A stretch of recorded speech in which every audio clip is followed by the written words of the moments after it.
Thank you so much for joining us. It is my great pleasure to introduce Dr. Xu, who most of us know and is a good friend of mine.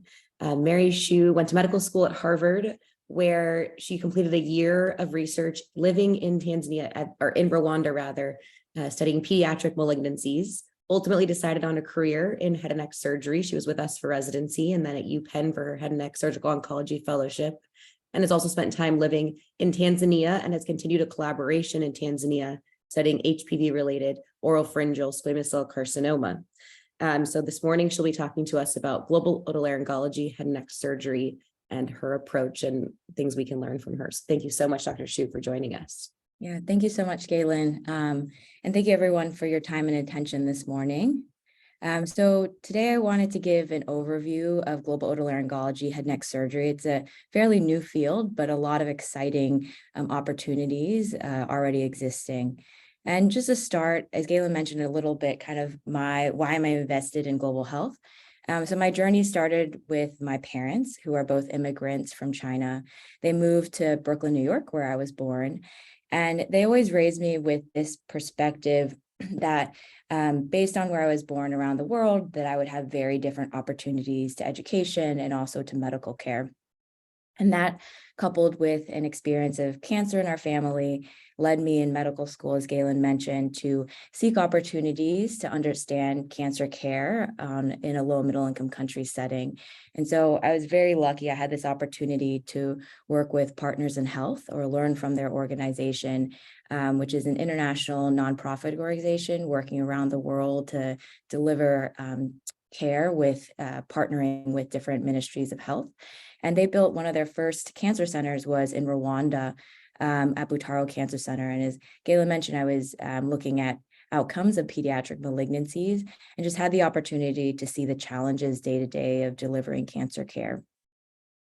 And then coming to UCSF for residency, I was incredibly lucky to join and work with the UCSF Global Cancer Program, which Catherine Van Loon, seen here, a professor in the oncology team, founded. And through it, I met Dr. Aslam Nakia. You can see him here teaching his residents. He's only one of 2 head and neck fellowship trained otolaryngologists in all of Tanzania. And we've been working together the past couple of years on several projects.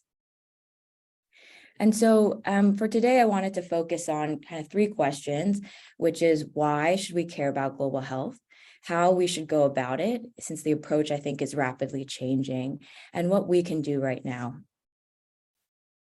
So to start off with why.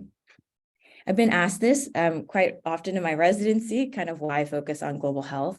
And I would argue that if you want to study and kind of address the largest burdens of disease in the world, you need to focus globally. And it was really in 2015 that a few landmark studies and reports came out. The first one that you might have heard about is the Lancet Commission on Global Surgery. This came out of John Muir's group out of Harvard. And it was really one of the first studies and reports to quantify the global need for surgery. And their report found that out of the 7 million people in the world back in 2015, when this was published, that 5 billion people lack access to safe, affordable surgical and anesthetic care. And not surprisingly, the need definitely varies regionally, with the darker areas such as Sub-Saharan Africa, Southeast Asia, with much greater need. Furthermore, the report estimated that out of all the procedures that occurred in the world, that only 6% were occurring in the poorest countries where a third of the world's population resided. So there's a huge imbalance of where surgery is happening. And then finally, they estimated that without a serious investment in surgical systems in the world, that between 2015 and 2030, there would be a $12.3 trillion projected loss in economic productivity. In the same year, another landmark report that came out was the Disease Control Priorities Third Edition, so the DCP3. And the Disease Control Priorities is a series of reports that's been longitudinally funded by the Bill and Melinda Gates Foundation. And these reports basically put an economic number to what are the most beneficial health conditions to invest in. And it was in this report in 2015 that surgery was really first mentioned. And specifically, this report published a list of 44 essential surgical conditions. And of those 44, these are the ones listed that pertain to our field specifically. So surgical airway, trauma management, cleft lip, and cleft palate. And then finally, in the same year, the World Health Organization passed an assembly that re-emphasized that strengthening emergency and essential surgical care was an essential component of universal health coverage. So in this 1 year that happened just 8 years ago, we have three landmark studies, reports, and assemblies that really put global surgery on the global public policy map. But what about within our own specialty? So I'd argue one of the greatest burdens of disease worldwide is hearing loss. Estimated 1.5 billion people in the world have hearing loss. That's 1 in 5 people currently, with 80% of these people in low middle income countries. Additionally, it's the 3rd most common cause of years lived with disability. And finally, an estimated 60% of childhood hearing loss is said to be preventable, and preventable through better access to health services and system strengthening. And the World Health Organization, back in March 2021, published its first World Report on Hearing, just re-emphasizing how critical this addressing ear and hearing care is on a global scale. And each year on March 3rd is World Hearing Day, and there's kind of a renewal and re-emphasis for policies and also for nations to focus on strengthening ear and hearing care. And then another big area of need is pediatric surgery. So based on the demographics of many low and middle income countries, about 50% of some countries are comprised of children. And one study estimated that 85% of children have some surgically treatable condition by 15 years of age. However, there's a huge need for pediatric trained surgeons. So for example, in Tanzania, there's 1 pediatric surgeon for 64 million people. And that's extrapolating to California, that's 1 pediatric surgeon. And in terms of ENT, there's 1 pediatric ENT fellowship within all of sub-Saharan Africa, servicing a population of 1 billion people. But the morbidity of diseases don't stop there, and there really is a need in all subspecialties within our field. So this was a study that was published out of Uganda that reported that 9% of all outpatient visits had a diagnosis of rhinitis or sinusitis, and that nearly 40% of patients that came back to clinic over and over again had chronic rhinosinusitis. And then additionally, with the increasing burden of obesity in our world, one report estimated that 1 billion people worldwide likely suffer from obstructive sleep apnea. This is definitely a condition that isn't widely studied in many low and middle income countries. And then finally, in the realm of reconstructive surgery, NOMA is a disease seen here that is caused by infectious disease, but not currently preventable, but leads to pretty severe disfiguration. And these patients require significant reconstructive surgery to function in society. So just to show kind of the breadth that within all subspecialties within our field, there's definitely a need for investment in global health and global surgery. So in contrast to the global burden of disease, there's a huge deficit in the workforce. And the Lancet Commission estimated that there's a 2.2 million person deficit in surgeons, anesthetists, obstetricians. But what does this mean for ENT? So just as an example, Tanzania, a country that many people in our department collaborate with, they have 55 ENTs for 64 million people. Extrapolating those numbers to the US population, that's 285 ENTs for our country, 34 for the state of California, and less than 1 for all of San Francisco.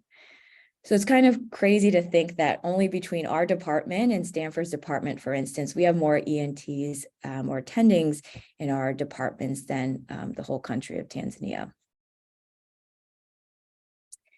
So in addition to the burden, I'd argue that another reason to invest in global health is that there are direct benefits from research and investing in global health that we can carry to patients in the US. So this is an example of an app called HearScreen that was developed in South Africa. So it's a design that you can basically screen for hearing loss in schools for children using a phone app and a headphone.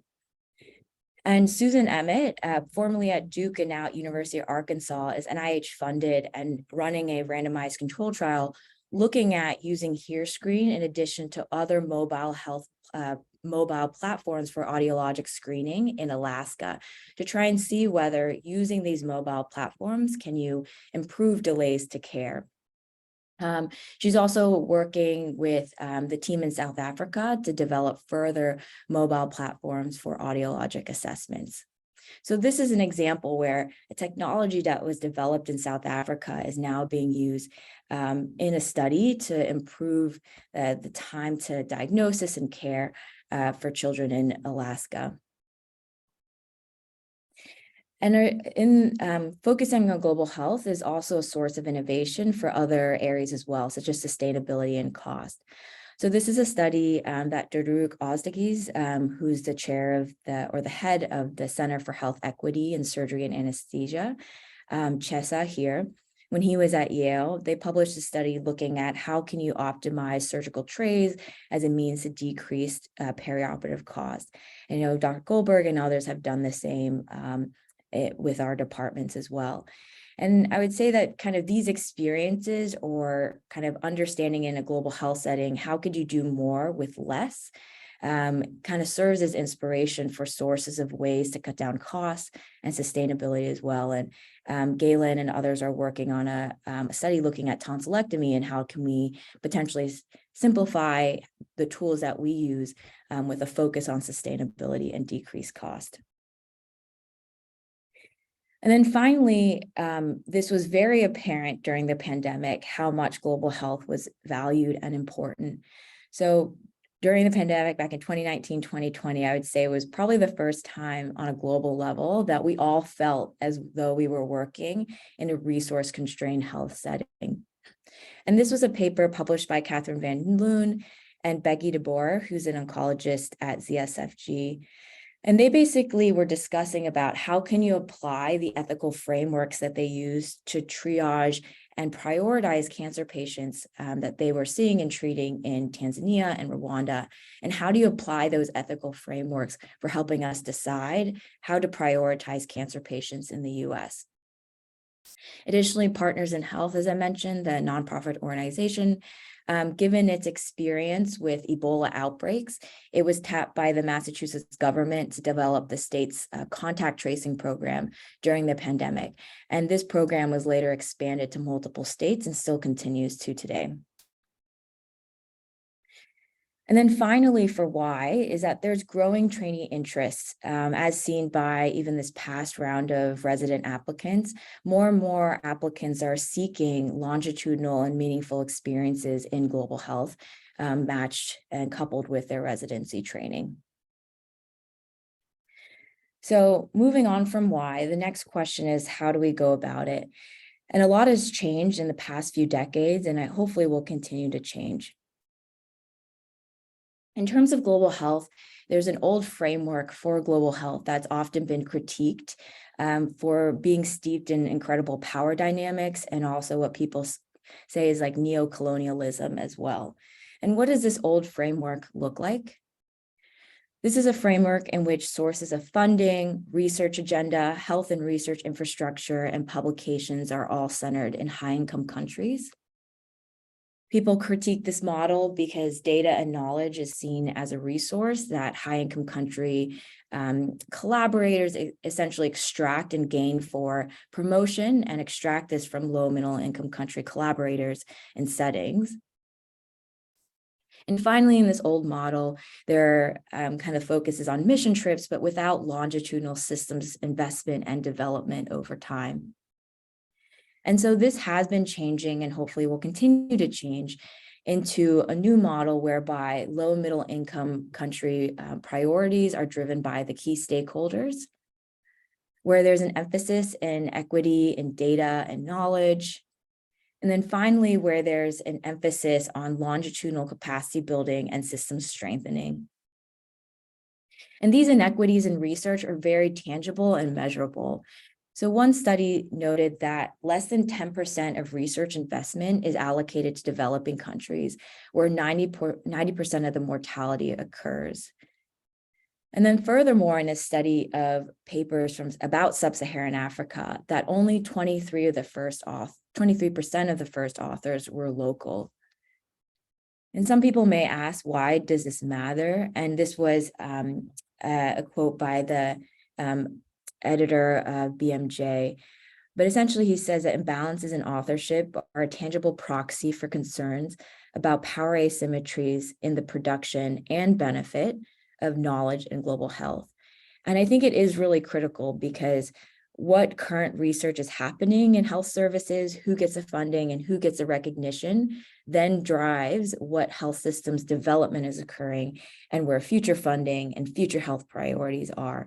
So this is a kind of a cycle that has been a huge critique of the old system of global health that many people are working to change. And one of these mentors, and I think sources of inspiration in global health more broadly, is Paul Farmer. He was a professor at Harvard, an infectious disease physician, also professor of anthropology, and he was one of the co-founders of Partners in Health. And his work really, and kind of his mission really centered that medicine and social justice work went hand in hand when it came to global health. But even more practically, kind of my time at Partners in Health and learning from him and his team from afar, I would say there's a couple of lessons that kind of this new model definitely brings with it.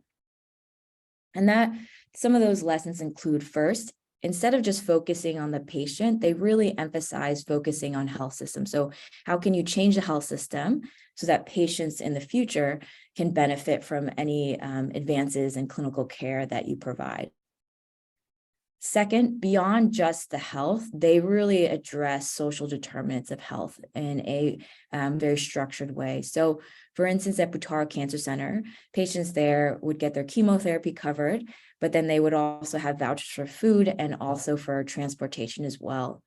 And it was really using looking at the results of these studies and data that Partners in Health, Paul Farmers and others were able to document that if you address the clinical condition, if you address the social determinants of health, and you deliver care in a systems level manner, that you can achieve good outcomes.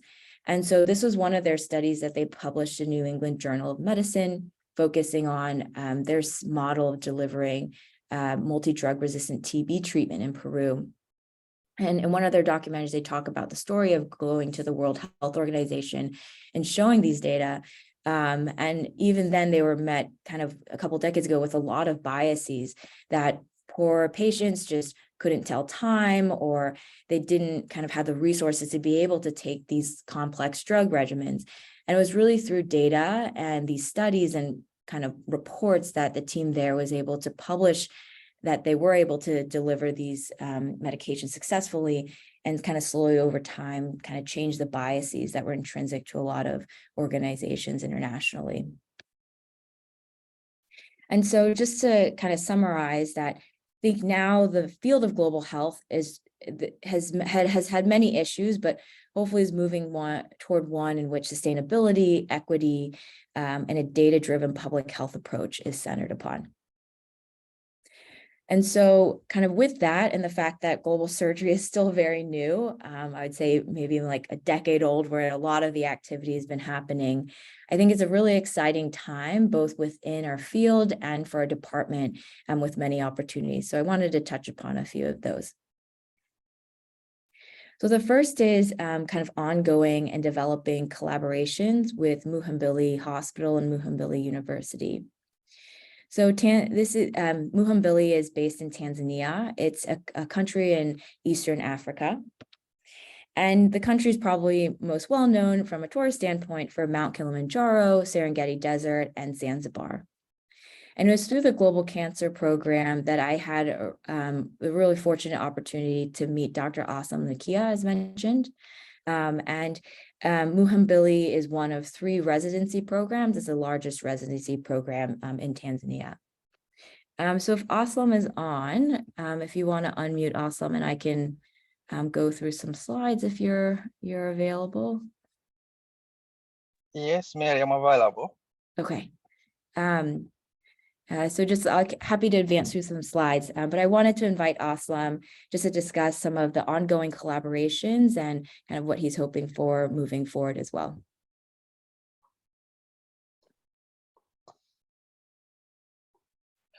Oh, thank you, Mary. My name is Aslam Nkia. I'm head and neck surgeon. I've been in US twice, and the last time was in UCCF. And I got to meet Mary during our designing clinical research course, which was held, I think, in 2020. So it's when we decided now we need to establish something for Tanzania, and especially collaboration at the departmental level.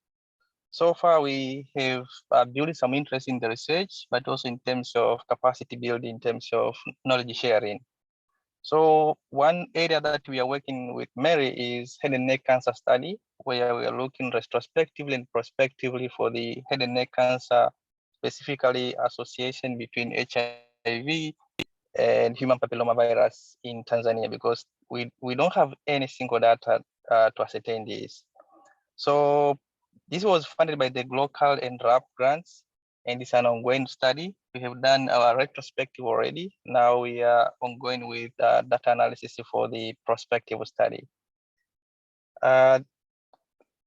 So we have other studies that we are ongoing, and one is the head and neck cancer study, but also we are doing some study on malnutrition in head and neck, where we have another attending physician, Dr. Wilbert Masawe.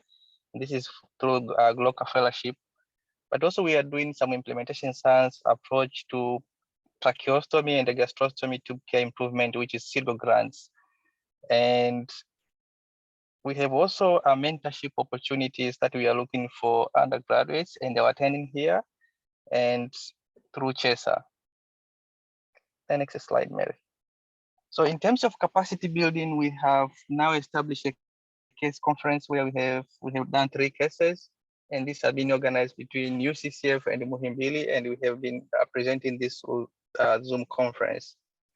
The other thing that is really important now is we have another conference with SLP team from UCCF and our department here. But the third one is Muhimbili together with Medel. I know most of you know Medel. It's a cochlear implant company from Austria. We had a collaboration of establishing the first ever cochlear, the first ever temporal bone dissection skills lab in our hospital. So this is the biggest skills lab. It has 60 stations, and these are all furnished within and installed. And this is a funding for 3 years. So we have done at least the first one, which was done on this February this year, and we did for 12. And this training is a regional kind of training hub where we are collaborating between Medel and us and Kenya, Uganda, Rwanda, and Ethiopia. So at once we are having a rotation of 12 candidates who are trained on temporal bone dissection skills lab, but also we are having cochlear implant surgeries performed and live surgeries. So with this one, we are expecting our good friend, Dr. Prof. Jeff Sharon from US will be coming this weekend in Tanzania. We have already arranged for the training and the live surgeries and conference and seminar presentation and residency training. So Jeff Sharon will be also taking a lead on this in establishing a proper curriculum and standard operating procedures and guidelines for the cochlear implant for the adults and the children in our center. So we have some areas that we thought we will need a lot of collaboration between UCSF in terms of departmental level. And one area is fellowship training.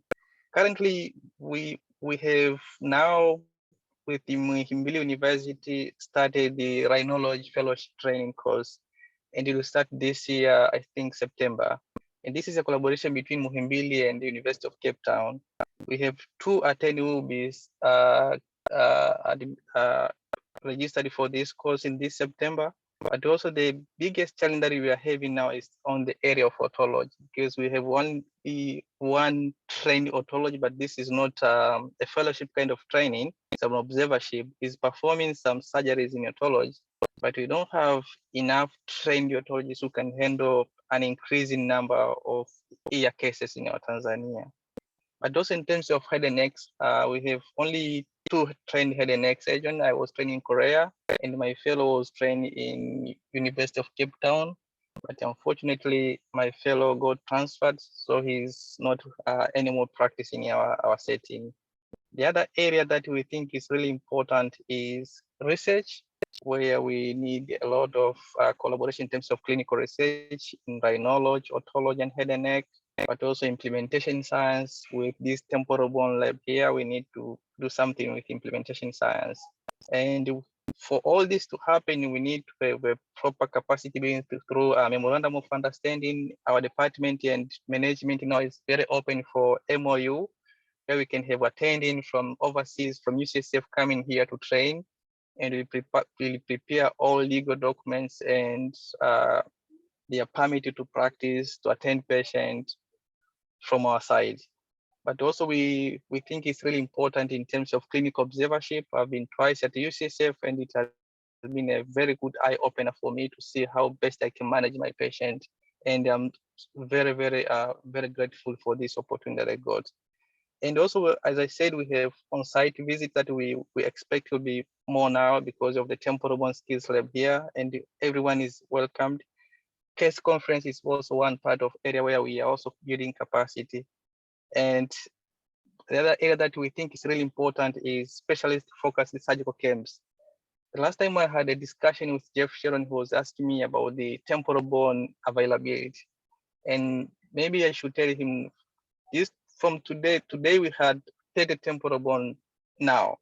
So we are just waiting for him to come and train our attending here. And if anyone feels like want to come train here and train our resident and train our attending, we are really open and we are welcome for any collaboration. I think that's for the areas. Thank you so much, Aslam, and appreciate you joining after a long work day. I appreciate it. So as you can see, there's a lot of opportunities even at our department level and a lot of need as well. The second thing to touch upon is kind of an institutional level academic engagement, specifically through CHESA. And Leah, if you're on, if you want to say a few things as well. Sure. Thanks, Mary. This has been a really beautiful talk, just kind of overview of the emerging areas of global health. And it's great to see Aslam on the call too. It's been a privilege to be involved with some of the case conference work. I just wanted to speak a little bit about CHESA's Global Surgery Fellowship Program. So CHESA is our overarching surgery and anesthesia global health equity department at UCSF. And we have a fellowship program that started a few years ago that currently has about 20 fellows from all over the world, mostly based in East Africa and here at UCSF. And it's surgeons and anesthesiologists who are dedicated to improving health equity in the perioperative space through research, academics, and clinical practice. We have fellows across a multidisciplinary space, so it's a really nice opportunity for fellows to collaborate and have sort of a community of other collaborators who are working on similar projects. We can learn from each other through a variety of curriculum options. We currently have one OHNS fellow who's based in Tanzania as well at a different center than Aslam. And we also have an opportunity for a clinical track for US licensed fellows. So there's sort of two options within ENT for surgeons to get involved. Next slide. So the structure of our fellowship is really sort of built upon three sort of key areas. We focus on career building within surgery and anesthesia, specifically around health equity. We do this through a variety of workshops, including CV and grant writing, leadership workshops, There's a number of academic conference opportunities and then one-on-one mentorship with UCSF, as well as local mentorship in each fellow's home institution. There's a global surgery, like a structured global surgery curriculum that fellows participate in monthly, as well as journal clubs. There's twice monthly meetings that happen on Zoom, and a number of guest lectures with experts in global health from all over the world. And then there's a number of opportunities to support and promote research, as Mary said, kind of improve the balance of research equity overseas. And a number of our fellows are participating in implementation science and clinical research courses here at UCSF. We have dedicated workshops that we've developed in scientific writing for the fellows specifically. And there is some project funding through seed grants through CHESA for LMIC fellows to advance their work. A number of our fellows are presenting their work at conferences this year. And this is just a sort of overview of our current fellows. There you can see sort of a really broad range of specialties represented, as well as projects that fellows are involved with. There's a number who are doing advanced trauma life support programs throughout Uganda. Our ENT fellow is looking at aerodigestive foreign body delays in care in her home setting. And there's a number of other projects related to pediatric surgery and improvement in anesthetic care and safe anesthesia. And I think Thank you so much, Leah. And Leah's done a ton of work co-directing that fellowship. And so you can see that there's so many opportunities already at a department level, at an institutional level with CHESA. And so I wanted to talk really briefly at the end about some research as well through an organization called the Global Otolaryngology Head and Neck Surgery Initiative. This is a group that's an international research collaboration that a group of us co-founded just a couple of years ago, and that Joanne, Leah, Galen, and Michael, and others are a part of. And this group really focuses on how research, education, and advocacy can improve OHNS care quality and accessibility around the world. And this group currently comprises of over 270 members from over 58 countries, representing the 7 World Bank regions. And currently over 50% of the members are from low middle income countries. And just over the past 3 years, the output so far has been 19 manuscripts in publication, 3 manuscripts under review, and 4 grants to help cover the work. And as mentioned, that a huge challenge or an issue with global health work and research is inequities in the power dynamics. And so one of the early papers we put out was our organization's research equity guidelines. And we put this out as kind of, given that the field of global otolaryngology head and neck surgery is still so new, I wanted to share what our guidelines were as a group to kind of promote for priorities, research ideas really come from low middle income countries, for LMIC clinicians and researchers to take a front seat as senior or first authors and really drive projects and really support their own career development. So one of the first projects that's still ongoing is inspired by the Lancet Commission. So what the Lancet Commission on Global Surgery did was really try and quantify surgery and the need on a global level. And we wanted to do something similar for the field of otolaryngology head neck surgery. And so we wanted to measure or assess what is a current baseline of global OHNS care. And part of that is also asking, what should you even start to measure? There are just so many issues and so many areas of need to study. So how do you even begin to figure out what to measure? So one early study that was performed by Sarah Nuss, a med student at Brown, who'll be actually rotating with us this summer, and Samuel Okorosi, who's an ENT attending in Kenya. We wanted to before starting is figure out what are the priorities, and also what are the priorities that are set not only by high income country priorities, but more importantly, low middle income country clinicians. And so this was a Delphi method approach to try and get consensus on global priorities in OHNS conditions and procedures. And the author group, and also importantly, the experts that were brought in for the Delphi method were globally representative. So one of their outputs, for instance, was the top 10 conditions with the highest consensus agreement. So what's important to clinicians globally. And not surprisingly, you can see that ear and hearing care, similar to the burden as described previously, makes a huge appearance on this list. So acute infection in the middle ear and mastoid, acute otitis externa, chronic suppurative otitis media. And then additionally, you can see pediatric foreign body, which is, as Leah mentioned, was kind of the area of study of Cecilia, one of the CHESA fellows from Tanzania.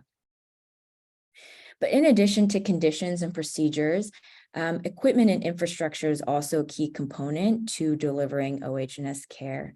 And so we wanted to also produce a list of priority equipment and infrastructure that was critical to delivering to OH&S care globally. And we drew a lot of inspiration from the Global Initiative for Children's Surgery. This was a study that, or kind of a paper that was produced by Doruk Ozgeguis, who's now, I believe, president of this group. And it was really in this group, their low middle income country members really brought the idea of, in their settings, they lack a lot of equipment and infrastructure, and they really were asking for like a guideline or standard of care that they can use and bring to their hospitals and bring to their Ministry of Health to advocate, to say, hey, this is what I need in my healthcare system to deliver pediatric surgery. And so this was a document that they produced with global consensus about what is the minimum set of equipment and infrastructure that's needed at each different health system level to deliver pediatric surgery on a global scale.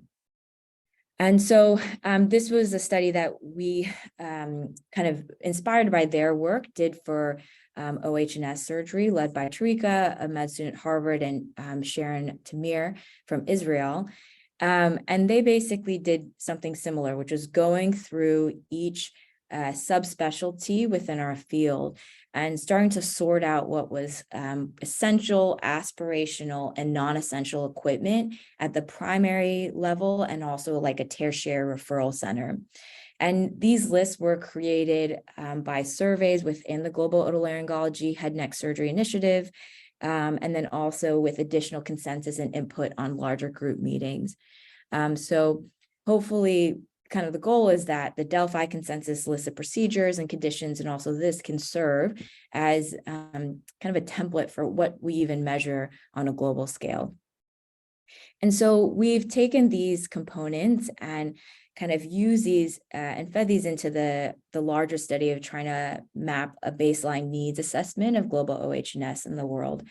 And some of the components that we focused on is 1, workforce, 2, infrastructure, as mentioned from the prior infrastructure kind of list, 3, training and education. So using the Delphi conditions and procedures to kind of focus what we measure in terms of training.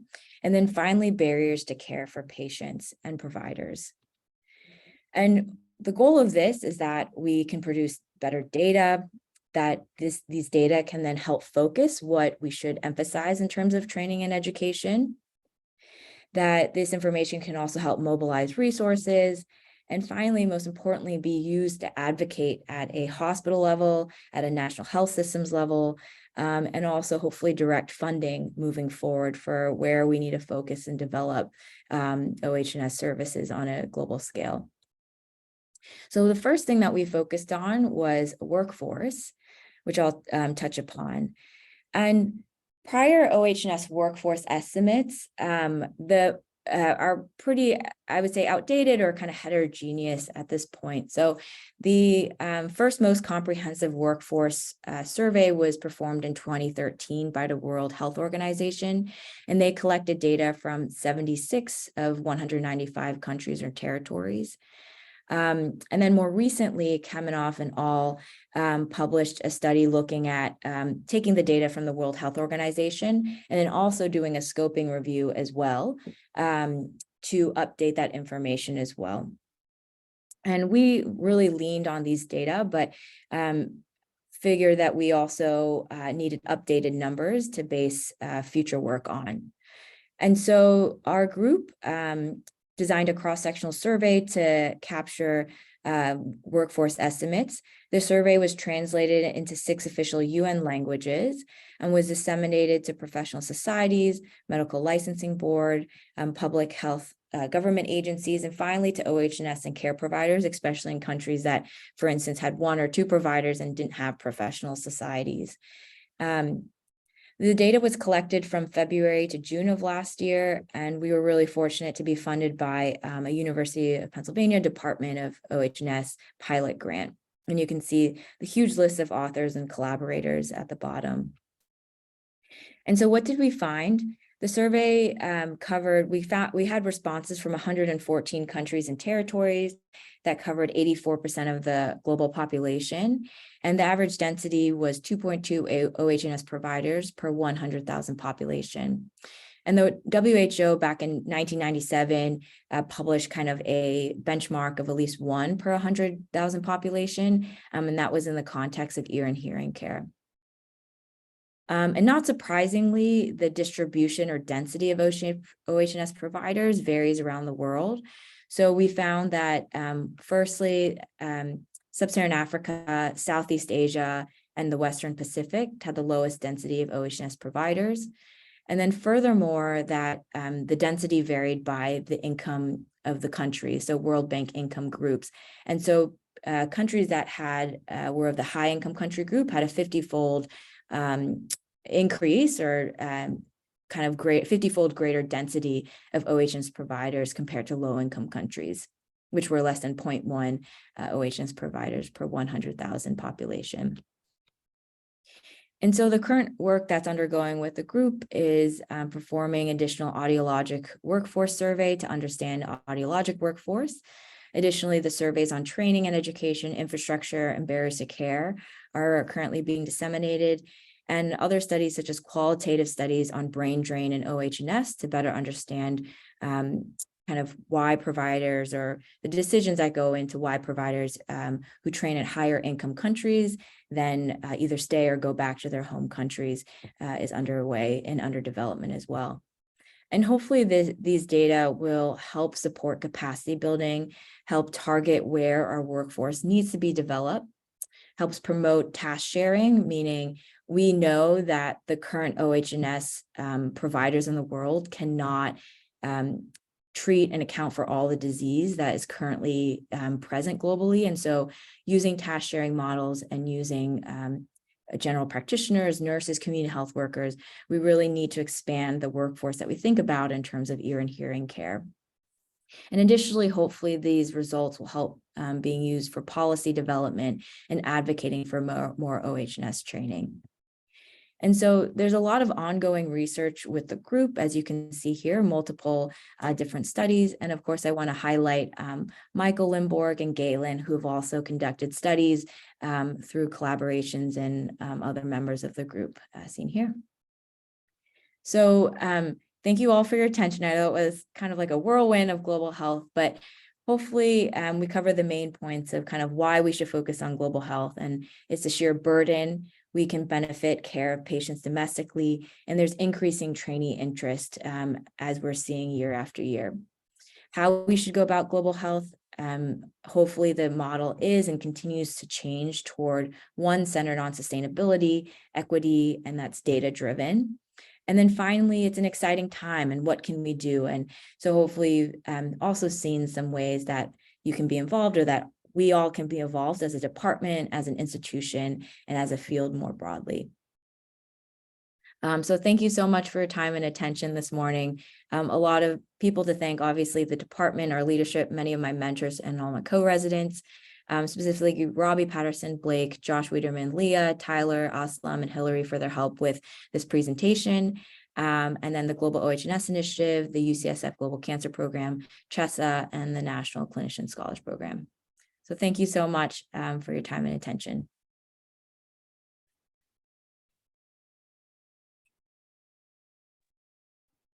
Thank you so much, Mary. I know we're getting just at the hour, If anybody has questions, I feel like there would be a great discussion here. You could potentially stay on with Dr. Shu, but if people need to hop off, we understand.